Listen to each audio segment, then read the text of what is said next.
Hello everyone. আজ আমরা কথা বলবো এমন একটা বিষয় নিয়ে যা এই গরমে অনেকেরই চিন্তার কারণ, অ্যাজমা বা শ্বাসকষ্ট। এই ভ্যাপসা গরমে কিভাবে নিজেকে এবং কাছের মানুষদের সুস্থ রাখবেন, বিশেষ করে ইনহেলার ব্যবহারের একদম সঠিক লাইফ সেভিং টেকনিকগুলো কি, তা নিয়েই আমাদের আজকের এই এক্সপ্লেনার। চলুন প্রথমেই দেখে নিই এই প্রচণ্ড গরম আর আর্দ্রতা কিভাবে শ্বাসকষ্টের সমস্যাকে বাড়িয়ে তোলে আর এর পেছনের কিছু চমকে দেওয়া পরিসংখ্যান। ভাবতে পারেন, প্রায় ৭০% মানুষ ইনহেলার থেকে পুরো উপকারটাই পান না।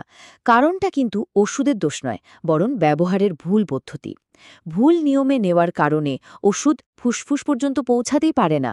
সিরিয়াসলি 70% একটা বিশাল নাম্বার, তাই না? তো এই যে এত বড় একটা ফেলিয়ার রেট, চলুন দেখি এটা ঠিক করার উপায় কি, মানে ইনহেলার ব্যবহারের একদম সঠিক নিয়মটা আসলে কি।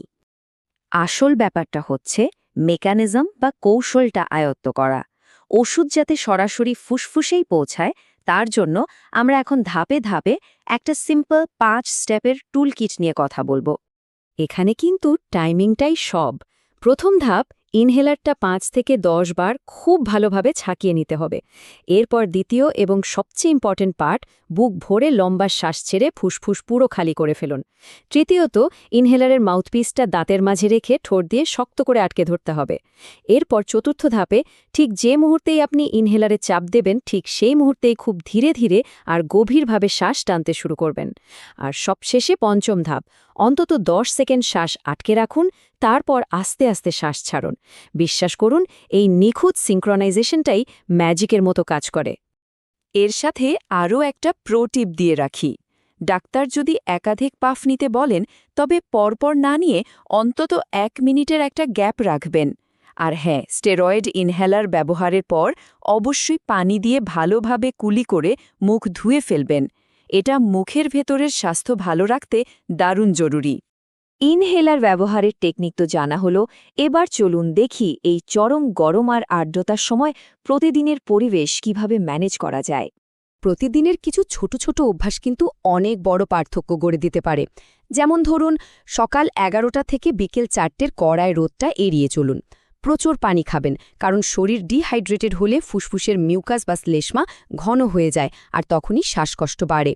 ঘাম শরীরে শুকাতে দেবেন না, সাথে সবসময় রুমাল রাখুন। আর একটা বিষয় আমরা অনেকে এড়িয়ে যাই, এসি বা ফ্যানের ধুলো, এগুলো নিয়মিত পরিষ্কার রাখুন, কারণ এই ধুলোবালিই কিন্তু শ্বাসকষ্টের অন্যতম প্রধান শত্রু। কিন্তু যদি ধরুন হঠাৎ করে হালকা শ্বাসকষ্ট শুরু হয়েই যায়, প্যানিক না করে ঘরে বসে কিভাবে সেটা সামলাবেন, চলুন সেদিকে একটু নজর দেওয়া যাক। প্রথমেই বলি সঠিক পজিশনের কথা। শ্বাসকষ্ট শুরু হলে কখনোই সোজা হয়ে বা চিত হয়ে শুয়ে পড়বেন না, এতে ফুসফুসের ওপর ফিজিক্যাল চাপ আরও বেড়ে যায়। এর বদলে সামনের দিকে সামান্য ঝুঁকে বসুন।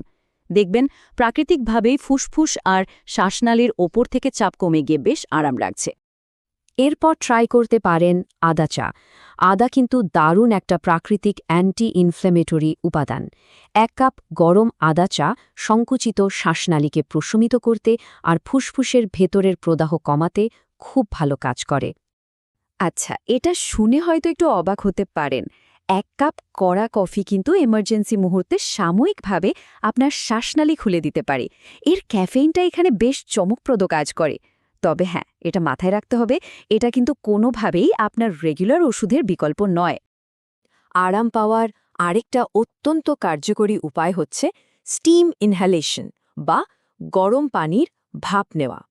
এই গরম ভাপ শ্বাসনালীতে আটকে থাকা ঘন মিউকাসকে নরম করে দেয়, ফলে খুব সহজেই শ্বাস নেওয়ার প্যাসেজটা ক্লিয়ার হয়ে যায়। সবশেষে চলুন জেনে নিই কখন বুঝবেন যে ঘরোয়া এই টোটকাগুলো আর কাজ করছে না এবং এমার্জেন্সি সাপোর্ট দরকার। দেখুন, অ্যাজমা কিন্তু ম্যানেজেবল আর ইনহেলার হলো প্রধান হাতিয়ার। কিন্তু যদি দেখেন শ্বাসকষ্ট এতই তীব্র হয়ে গেছে যে রোগীর ঠোঁট নীল হতে শুরু করেছে, তবে 1 মুহূর্ত দেরি করবেন না।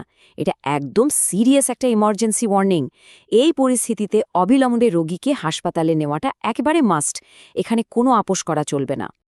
আমাদের আজকের এই এক্সপ্লেনার শেষ করার আগে এই কথাটা বলতেই হয়, এই তথ্যগুলো পরিবার ও বন্ধুদের সাথে শেয়ার করা অত্যন্ত জরুরি।